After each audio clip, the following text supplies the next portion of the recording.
Welcome to solverfy.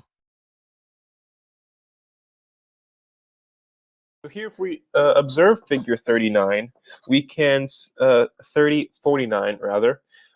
We can observe that a large portion of the figure that contributes to the flux cancels out. So here, the field, which is due to the current in the long straight wire through the part of the rectangle above the wire, is out of the page. So we can say the field. We can say this is due to current in long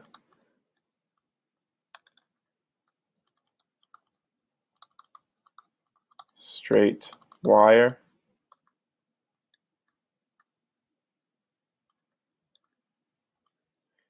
We can say that here is going to be through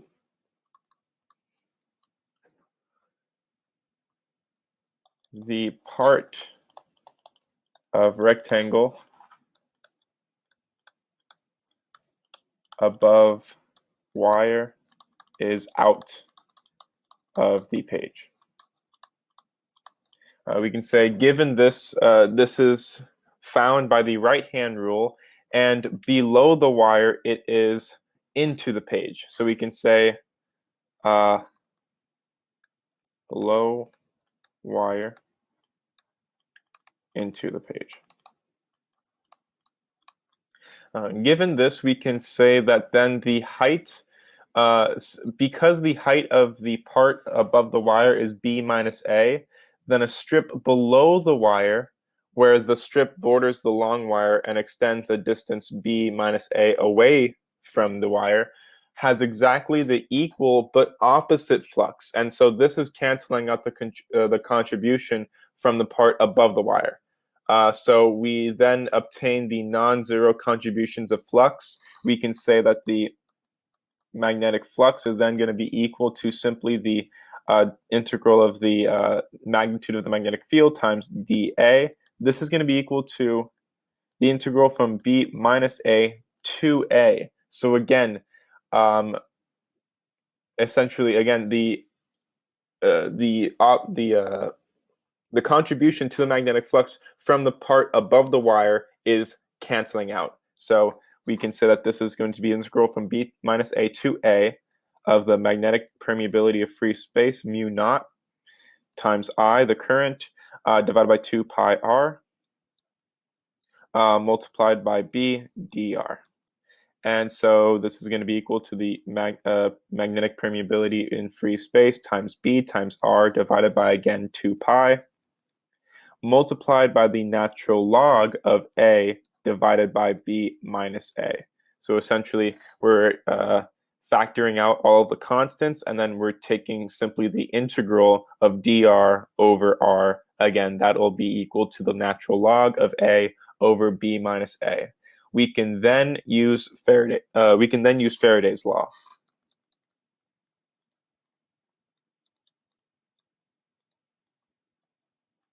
So we can say that the EMF would be equal to the negative change in magnetic flux with respect to time. This would be equal to negative d over dt. This would be multiplied by the magnetic permeability of free space. The magnetic permeability in a vacuum multiplied by I multiplied by B divided by 2 pi, again, times the natural log of A over B minus A. And this would be equal to negative mu naught B over 2 pi. Actually, let's get a new line. Negative mu naught B over 2 pi multiplied by the natural log of, again, A over B minus A. And then this would be multiplied by the change in the current with respect to time. And we can say that the EMF would be equal to negative mu naught B over 2 pi, again, times the natural log of A over B minus A. times the derivative with respect to time of 9t squared over 2 minus 10t. And so we find that the EMF is finally going to be equal to negative mu naught b times 9t minus 10 divided by 2 pi multiplied by the natural log of a minus b minus a. And so we can say, knowing that a is equaling 0.120 meters, we know that b is equaling 0.160 meters, and we're evaluating at t equals 3.00 seconds. We find that the magnitude of the essentially the magnitude of the EMF is going to be equal to 5.98 times 10 to the negative 7th volts. So essentially, we also know that the magnetic permeability in a vacuum would be 4 pi times 10 to the negative 7th. This is simply a constant. That is the this is the answer for part A.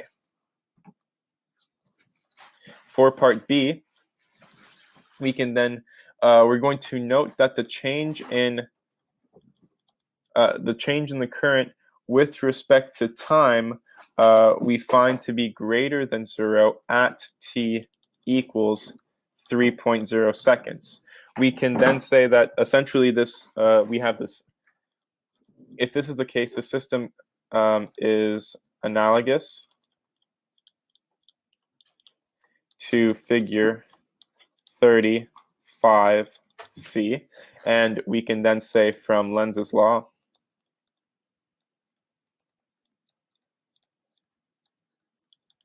induced EMF and of course induced current is counterclockwise in the loop. So essentially for part B, we can take a look at figure 35C.